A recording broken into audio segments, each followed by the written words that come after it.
और इस वक्त बड़ी खबर जराए के हवाले से, इस वक्त बड़ी खबर अफगानिस्तान से आ रही है और खबर यही है कि अफगान सदर अशरफ गनी ने मुल्क छोड़ दिया है। किसी तीसरे मुल्क रवाना होने का इम्कान है। अफगान मीडिया ने अशरफ गनी के अफगानिस्तान छोड़ने की तस्दीक की है। जी हां, अफगानिस्तान में तेजी से हालात बदल रहे हैं और इस वक्त की जो सबसे बड़ी खबर है वो यही है कि अफगानिस्तान के सदर अशरफ गनी ने मुल्क छोड़ दिया है। किसी तीसरे मुल्क रवाना होने का इम्कान है क्योंकि अफगानिस्तान मीडिया ने भी अशरफ गनी के अफगानिस्तान छोड़ने की तस्दीक कर दी है। लगातार बदलाव और तेजी से बदलाव अफगानिस्तान में हो रहा है। जब से गैर मुल्की अफवाज और खासतौर से अमेरिका की अफवाज ने अफगानिस्तान से इनखला शुरू किया था, उसके बाद से ही तालिबान का दबदबा अफगानिस्तान में बढ़ने लगा था। पिछले 2-3 दिन से जो खबरें अफगानिस्तान से आ रही थी वो बहुत चौंकाने वाली थी, क्योंकि पिछले 3-4 रोज में अफगानिस्तान के कई बड़े शहरों, कई बड़े सूबों और स्टेट पर तालिबान ने अचानक कब्जा जमा लिया था। और आज ये खबर आ रही है कि काबुल के काफी करीब तालिबान पहुंच चुके हैं। और अब जो बड़ी खबर आ रही है वो यही है कि अफगान सदर अशरफ गनी ने अफगानिस्तान छोड़ दिया है।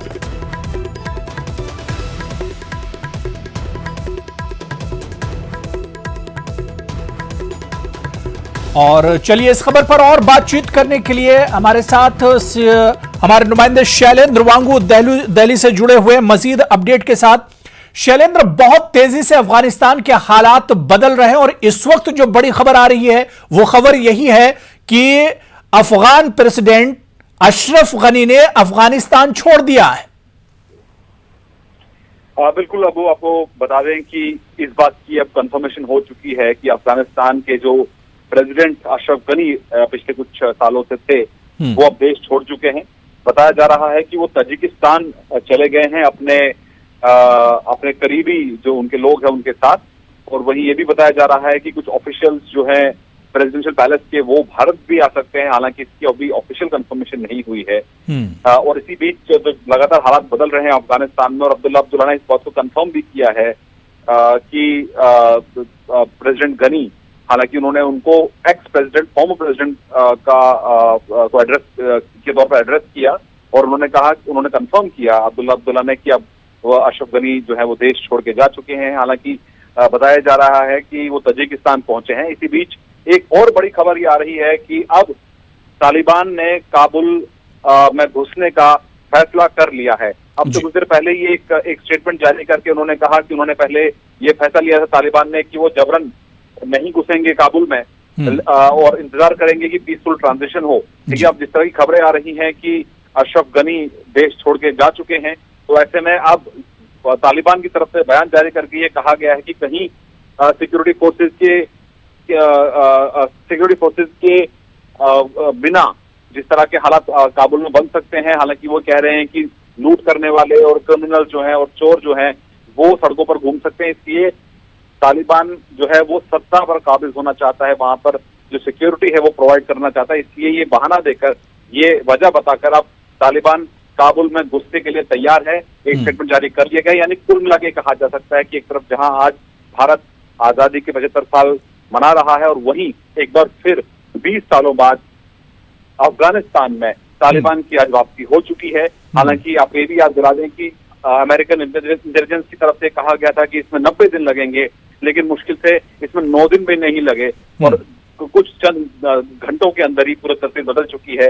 और माना अब ये जा रहा है कि तालिबान जो है वो काबुल के अंदर जल्द एंट्री कर जाएगा। और उसके बाद ये भी बताया जा रहा है कि जल्द ही आने वाले दिनों में जो इंडियन मिशन हमारा काबुल में है। बिल्कुल शैलेंद्र, एक चीज और समझना चाह रहे हैं कि जाहिर सी बात है कि तालिबान 20 सालों के बाद तालिबान की दोबारा से एक तरह से वापसी हो रही है अफगानिस्तान में, और जिस तरह से अशरफ गनी अब अफगानिस्तान छोड़ रहे हैं तो अब इसे एक तरह से तय माना जाए।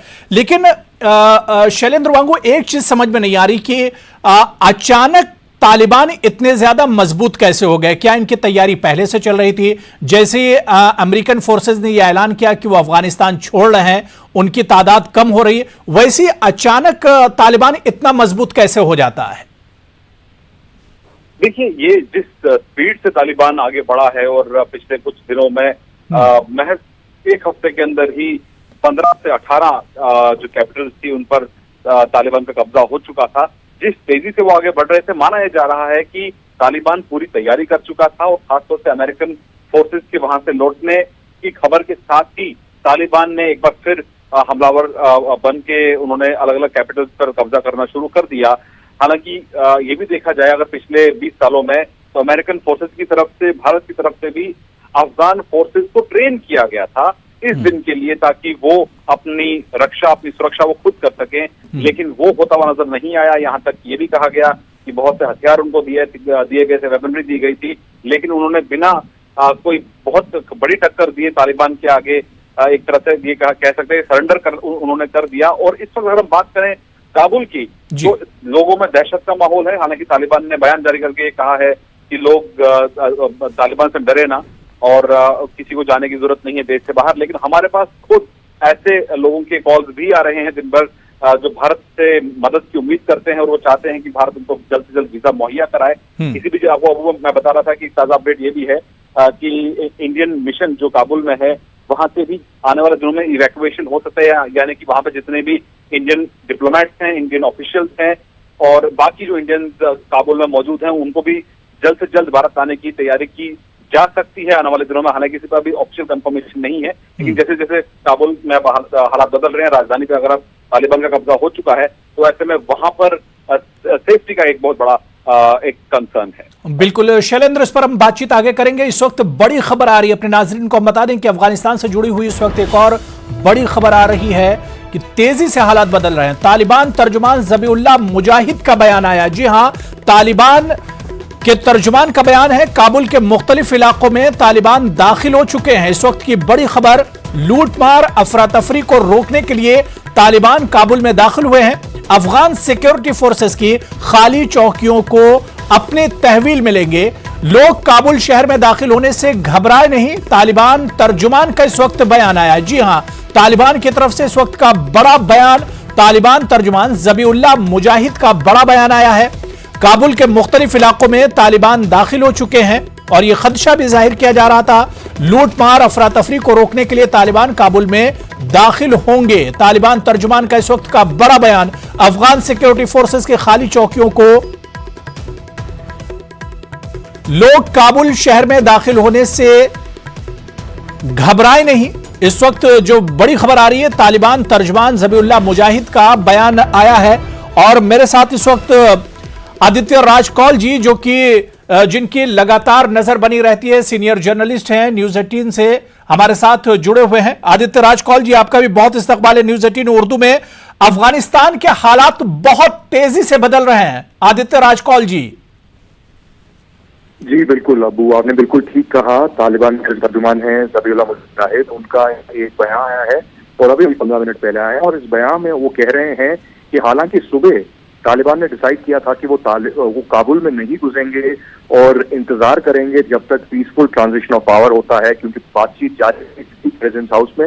लेकिन अब तालिबान का बयान आया है कि वो काबुल में घुस रहे हैं और वो अपना वक्तव्य ये दे रहे हैं, ये इसलिए है क्योंकि जो लूटमार हो सकती है वहां पर, की जो पुलिस है, आर्मी है, उन्होंने अपने पोस्ट छोड़ दिए हैं। जो अशरफ गनी है राष्ट्रपति, उन्होंने इस्तीफा दे दिया है, वो देश छोड़ के बाहर चले गए हैं। वाइस प्रेसिडेंट अमीरुल्लाह सलेह भी चले गए हैं। National security adviser Hamdullah Mohib भी देश छोड़ के चले गए हैं। तो इसलिए तालिबान कह रही है, लोगों से अपील की है कि लोग डरे ना, वो सिर्फ स्ट्रेटेजिक लोकेशंस और एरियाज हैं उन पर जो है अपने आदमियों को रखेंगे मुस्तैदी के लिए, लेकिन अभी पीसफुल ट्रांजिशन ऑफ पावर का नहीं होगी, ये कहना है तालिबान का। हमारे सूत्र ये कह रहे हैं कि अगले 48 घंटे में मुल्ला बरादर जो हैं तालिबान से, कतर से अफगानिस्तान आएंगे और वहां पर हुकूमत लेंगे।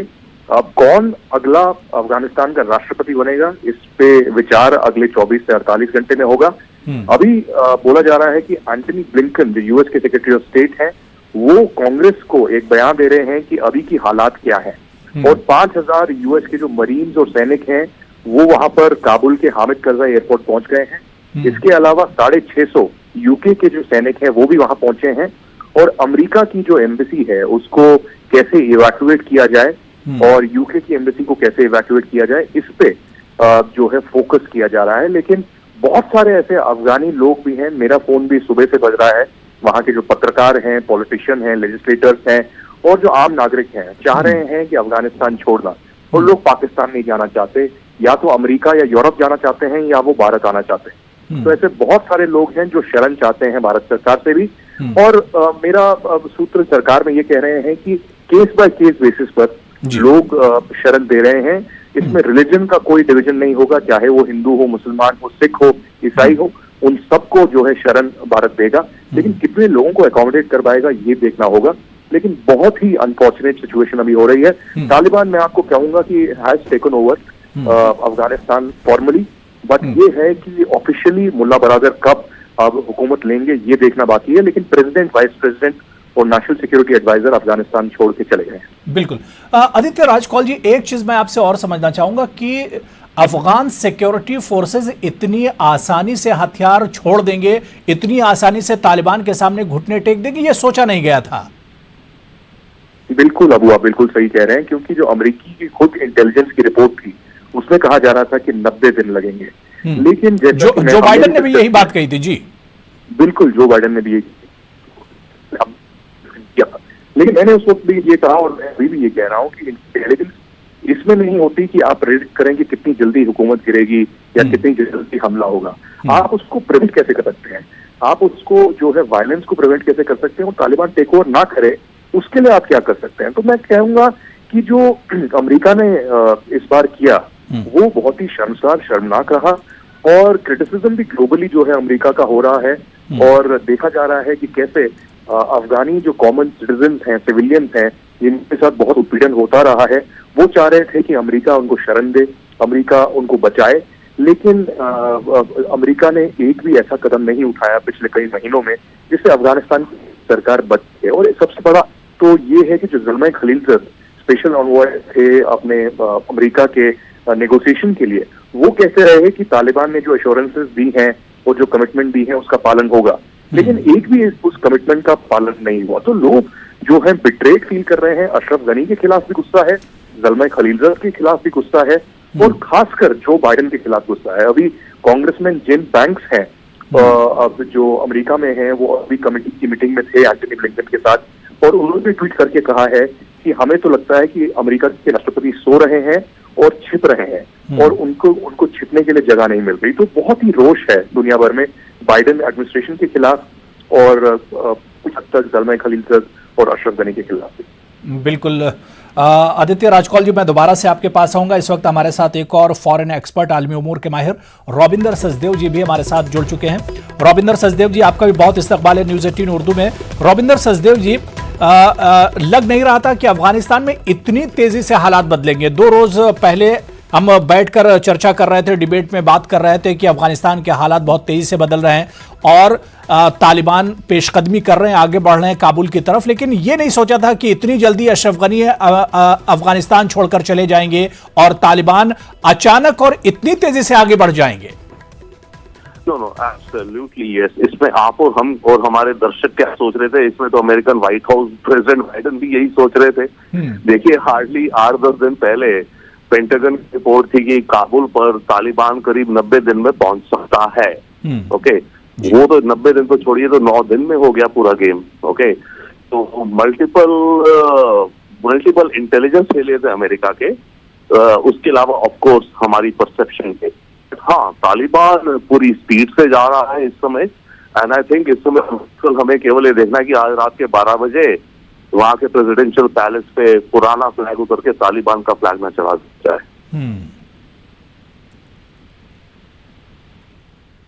बिल्कुल।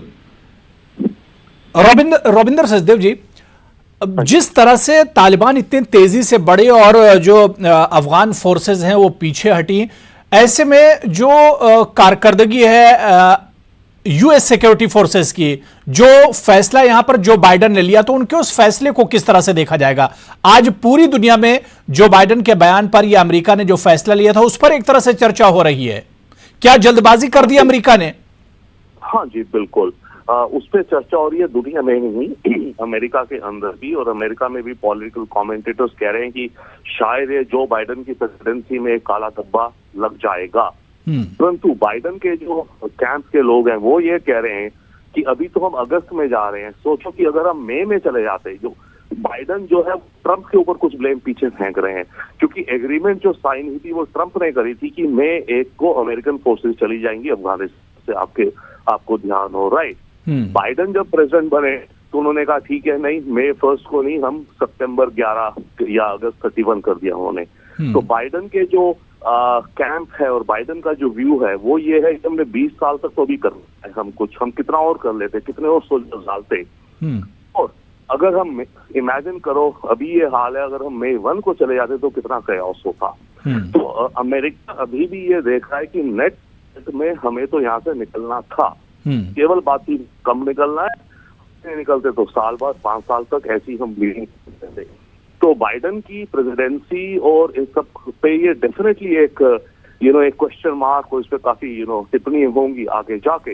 बट अमेरिका इस समय इस वॉर से थक चुका है, ओके। और तालिबान ने जो प्रोमिसेस किए, अब वो बात है कि तालिबान के जो दोहा में बैठे हुए जो नेगोशिएटर, एक चीज और हमें ध्यान रखनी चाहिए, तालिबान कोई एक ऑर्गेनाइजेशन नहीं है बिल्कुल जैसे रेजिमेंटेड। तालिबान तो एक मल्टीपल अलग अलग मल्टीपल वॉर लॉर्ड्स हैं, किसी इलाके में किसी की दादागिरी है, किसी इलाके में कोई 500 अपने साथ लिए और AK-47 पे बैठा है। तो ये मल्टीपल अलग अलग ग्रुप्स हैं तालिबान के, और इनके साथ मिले हुए हैं ऑफ कोर्स, आपको ध्यान हो, अलकायदा के, ISI मतलब विचार के, और फॉरेन जिहादी, करीब 10 से 20 हजार फॉरेन जिहादी भी तालिबान के बीच में जिहाद कर रहे हैं, राइट। तो इन सारे ग्रुप्स को लेकर के जो तालिबान में जो दोहा में इनके जो स्पोक्स पर्सन या पॉलिटिकल जो को फाउंडर मुल्ला बरादार कह रहे थे, उस पर कितना विश्वास किया जाए बात अलग है। परंतु एक चीज और इसमें आई कि क्लियर कट आप देखिए, ये जो पूरा प्रोसेस हुआ इसमें कहीं कोई बड़ी लड़ाइयां नहीं हुई हैं। अगर आप देखो तो हर शहर में जहां भी ये जाते गए वहां पे अफगान नेशनल आर्मी और अफगान पुलिस, जैसे कहते हैं ना मक्खन से गर्म नाइफ चली गई, उस तरह से मेल्ट होते गए, राइट। और केवल यही नहीं कि इनका जो साउथ में बेस था, नॉर्थ में मज़ार शरीफ और जितने और शहर हैं वहां पर जाकर के पहले इन्होंने कैप्चर किया, और इन्होंने बॉर्डर्स पे अपने पाकिस्तान के साथ, तुर्कमेनिस्तान, ईरान के साथ वहां पर कैप्चर कर लिया ताकि बाहर के देशों से कोई सपोर्ट या जैसे कोई और इंटरफेरेंस ना पाए। और अपना नॉर्थ, साउथ, ईस्ट, वेस्ट, बिल्कुल। तो यानी बहुत ज्यादा एक तरह से ये कहा जाए कि लड़ाई नहीं करनी पड़ी, बहुत ज्यादा मज़ाहमत तालिबान को नहीं करनी पड़ी, और बड़ी आसानी से वो पूरे अफगानिस्तान में तेजी के साथ फैलते हुए चले गए। मैं शैलेंद्र वांगू जी आपके पास आना चाहूंगा। शैलेंद्र वांगू, जिस तरह से अब देखा जाए कि 20 साल के बाद दोबारा से एक बार फिर तालिबान इख्तिदार में और सत्ता में आते नजर आ रहे हैं, बहुत दूर एक तरह से नहीं है वो चीजें जिस तरह से रविंदर सचदेव जी बता रहे थे या आदित्य राजकौल जी बता रहे थे। हिंदुस्तान का क्या कुछ रिएक्शन होगा? जिस तरह से तालिबान मजबूत होकर दोबारा से आ रहे हैं, हिंदुस्तान पर क्या कुछ असरात होंगे उसके? देखिए, ये बहुत महत्वपूर्ण सवाल है कि हिंदुस्तान पर इसका क्या असर होगा। सबसे अहम बात यह है कि अफगानिस्तान में अगर कोई भी हलचल होती है या कोई भी बदलाव होता है, उसका सीधा असर भारत पर पड़ता है और उसके पड़ोसी मुल्कों पर भी पड़ता है। तो जाहिर तौर पर जब एक बार फिर तालिबान की वापसी हुई है तो भारत की जो इंटरेस्ट वहां पर है, भारत के जो एसेट्स वहां पर है, उसको लेकर क्या होगा इस पर जाहिर तौर पर लगातार नजर बनी हुई है। भारत सरकार की टॉप लेवल पर हालात पर नजर बनी हुई है, और क्या कुछ किया जाना चाहिए इस पर भी लगातार भारत संपर्क में उन तमाम देशों के, न सिर्फ रीजनल कंट्रीज बल्कि जो बड़ी पावर्स हैं उनके साथ भी भारत संपर्क में बना हुआ। अब से 2-3 दिन पहले ही एक दोहा में एक अहम बैठक हुई थी जिसमें भारत शामिल हुआ था, और ये कहा गया था कि अगर फोर्स के बल पर तालिबान वहां पर सत्ता में आता है तो उसको मान्यता नहीं मिलेगी। यानी ये समझा जाएगा या यूं कहा जाए कि तालिबान अगर जबरन वहां पर फोर्स के बल पर सत्ता में काबिज होता है तो उसको रिकॉग्नाइज नहीं किया जाएगा। तो ऐसे में अब देखना ये होगा कि इंटरनेशनल कम्युनिटी का इस पर क्या रुख रहता है, क्योंकि करीब 14 मुल्कों और ग्रुपिंग्स ने ये बयान जारी किया था आपसे 3-4 दिन पहले ही। साथ ही साथ ये देखा जाए कि जो $3 बिलियन की इन्वेस्टमेंट रही है पिछले 20 सालों में, बहुत से प्रोजेक्ट्स हैं इंडिया के जो अफगानिस्तान में चल रहे थे, वो बहुत से ऑफिशियल्स और बहुत से इंजीनियर्स, बहुत सी कंपनीज वहां पर काम कर रही थी। अब उनका आगे क्या होगा उसमें अभी फिलहाल कुछ कहना जल्दबाजी होगा, क्योंकि अभी वहां पर जब जिस तरह के हालात बदल रहे हैं बहुत तेजी से, तो वहां पर जब नई सरकार बनती है उसके साथ किस तरह के रिश्ते होंगे ये बात की बात है। लेकिन अहम पहले जो अर्जेंसी है इस बात की कि जो वहां पर इंडियन नेशनल्स मौजूद हैं उनके लिए क्या प्लान किया जा रहा है कि पहले उनको सुरक्षित वहां से निकालना है, ये सबसे बड़ा चैलेंज होगा। उसके बाद आने वाले सालों में देखा जाएगा, आने वाले दिनों में देखा जाएगा कि तालिबान के साथ दुनिया किस तरह के संबंध बनाती है। क्योंकि हमने ये भी देखा है कि अमेरिका ने खुद ऐसे हालात पैदा किए कि वो वहां से लौट पाए इस वॉर को खत्म करके, लेकिन उसके बाद अफगानिस्तान में क्या होगा इस बारे में सोचना उन तमाम मुल्कों की जिम्मेदारी होगी जो न सिर्फ पड़ोस में बल्कि पूरी दुनिया को इस डायरेक्शन में कदम उठाने होंगे। बिल्कुल जाहिर सी बात है कि जिस तरह से तालिबान बढ़ रहे हैं और अब जिस तरह से तालिबान काबुल के करीब पहुंच चुके हैं, ऐसे में दुनिया का क्या कुछ रिएक्शन होगा, क्योंकि अफगान सदर अशरफ गनी ने अफगानिस्तान छोड़ दिया है। बहुत तेजी से अफगानिस्तान के हालात बदल रहे हैं। लगातार सभी मेहमान मेरे साथ जुड़े हुए हैं। बहुत छोटा सा ब्रेक लेंगे, लेकिन लगातार न्यूज़ 18 उर्दू की नजर अफगानिस्तान के हालात पर बनी रहेगी।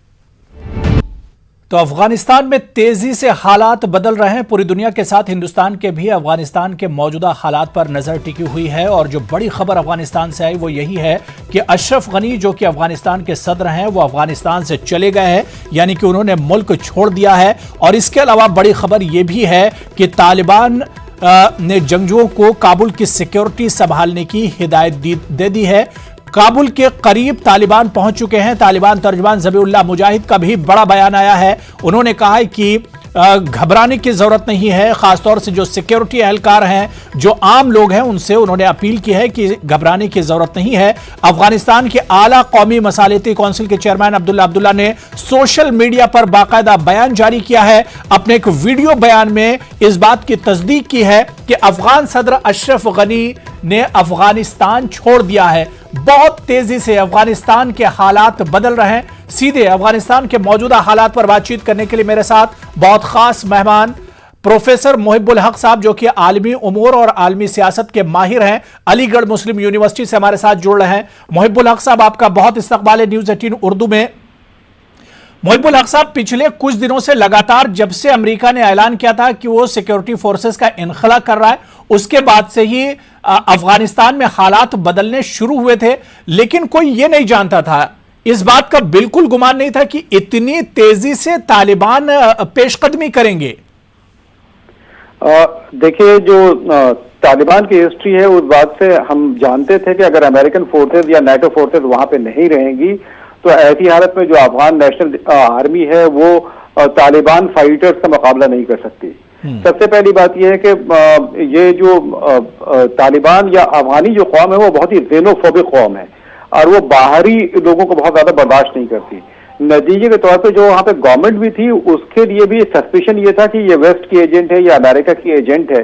तो ऐसी हालत में उस हुकूमत को भी वो पॉपुलैरिटी हासिल नहीं थी पूरे अफगानिस्तान में जो होनी चाहिए।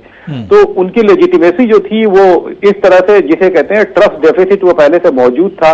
और ऐसी हालत में जो तालिबान फाइटर्स जब आगे आए तो आपने देखा कि रेजिस्टेंस उस तरह का नहीं हुआ जिस तरह की उम्मीद की जाती थी। बिल्कुल मोहिब्बुल हक साहब, और अगर तालिबान स्ट्रेटेजी की बात करें, बगैर खून खराबे के कोई झड़प नहीं, कोई लड़ाई नहीं, अचानक काबुल तक तालिबान पहुंच जाते हैं, एक के बाद एक शहर पर कब्जा जमाते चले जाते हैं, तो इस स्ट्रेटेजी को किस तरह से देखेंगे? देखिए, तालिबान का जो जिसे कहते हैं डिफैक्टो रूल वो तकरीबन 70-80% इलाकों में पहले से कायम है। डिफैक्टो रूल जिसे कहते हैं, ये ग्रीन जोन में काबुल या चंद शहरों में ये अफगान हुकूमत का जो भी मामला था या जो नेटो फोर्सेस थी या अमेरिकन फोर्सेस थी, सिर्फ वहां तक इनका मामला था।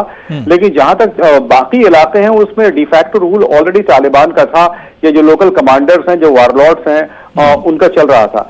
ऐसी हालत में देखिए तालिबान ने एक स्ट्रेटेजी बनाई कि उसने खास करके जो इंटरनेशनल बॉर्डर है अफगानिस्तान को, उसको उन्होंने सबसे पहले कब्जा किया और उसे महफूज किया ताकि कोई फॉरेन हेल्प ना आ सके इनके खिलाफ। ऐसी हालत में जो तालिबान जंगजू जो अमेरिका और रशिया, यानी अमेरिका से लड़ते आए हैं और उसमें बहुत सारे लोग वो भी हैं जो पहले रशिया से भी लड़ चुके हैं, तो ऐसी हालत में आप अंदाजा लगा सकते हैं कि अशरफ गनी ने जो ये कदम लिया कि वो ये कदम उठाया कि यानी खून खराबा ना हो, सिविल वॉर की सिचुएशन ना हो और इस तरह से ये सरेंडर करना। अब जो हालात अफगानिस्तान के हैं, हिंदुस्तान के लिए क्या कुछ खदशात होंगे? क्योंकि अगर हम बात करें तो चीन ने भी तालिबान सरकार की एक तरह से हिमायत करने का इशारा दे दिया है, तो अब रीजन में किस तरह के हालात होंगे इसके? देखिए, जो इंटरनेशनल पावर्स जो भी हैं, जो फॉरेन पावर्स हैं, उनको इससे मतलब नहीं है कि तालिबान वहां पे शरीयत नाफिज कर रहा है, या तालिबान औरतों को पर्दे में रखता है, या औरतों के स्कूल बंद कर देता है, या और मामला हैं। उनको मामला यह है कि तालिबान अपनी सरजमीन को किसी भी तरह से अलकायदा जैसी ऑर्गेनाइजेशन के इस्तेमाल होने के लिए ना दे, वहां से यानी अफगानिस्तान की सरजमीन का इस्तेमाल इंटरनेशनल टेररिज्म के लिए ना हो। हिंदुस्तान का कंसर्न यकीनन ये होगा कि तालिबान की पुष्टबनाही में वहां के जो फाइटर्स हैं वो कश्मीर का रुख ना करें। हिंदुस्तान का कंसर्न इतना होगा। दूसरा अहम कंसर्न ये है कि हिंदुस्तान ने बहुत बड़ा इन्वेस्टमेंट कर रखा है वहां पे डेवलपमेंटल प्रोजेक्ट में, तो वो जो डेवलपमेंटल प्रोजेक्ट हैं उसको किस तरह से कंटिन्यू किया जाए, ये भी हिंदुस्तान की कोशिश होगी। लेकिन तमाम इंटरनेशनल पावर जाहिर सी बात है कि अब यही एक्सपेक्ट करेंगे कि तालिबान अपनी सरजमीन को इंटरनेशनल टेररिज्म के लिए इस्तेमाल ना होने दे। बिल्कुल प्रोफेसर मोहिबुल हक साहब, बहुत बहुत शुक्रिया हमारे साथ जुड़ने के लिए और अफगानिस्तान के ताज़ा हालात पर अपनी बात